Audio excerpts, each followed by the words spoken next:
ही उन्हें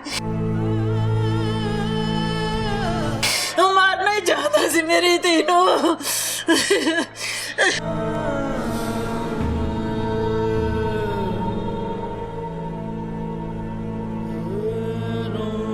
पुत्र मेरे को कोई भाई भी नहीं, कोई अग्गा पिछा नहीं, मेरे को सिर्फ बच्चियां एक बेटा। इन्हों के सिर ते पुत्र मैं उड्डी फिरती, मैं सब मेरे पुत्र जिथे कहते मैं उथे कर दिया दी, मिन्नत करते कर दिया दी। चले ठीक है।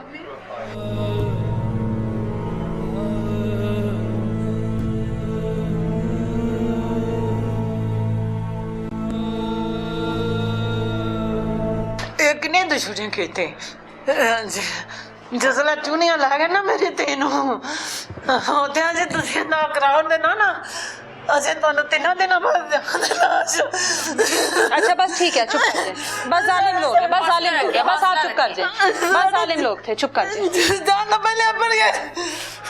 अच्छा चलो बस ठीक है, बस चुप कर जाए, चुप कर जाए, बस बस बस बर्बाद कर देते। बस चुप कर जाए, चुप कर जाए, बस खामोश हो जाए, खामोश हो जाए, बिल्कुल खामोश। अल्लाह दुख हो गया बेटा, मैंने मेरा गला फट गया। बस आप चुप हो जाए। नहीं कराना हाँ जी बस चुप कर जाए, बस चुप कर जाए, बस चुप कर जाए। मेरी आप ना बस माँ जी अभी आपने नहीं बोलना, ठीक है।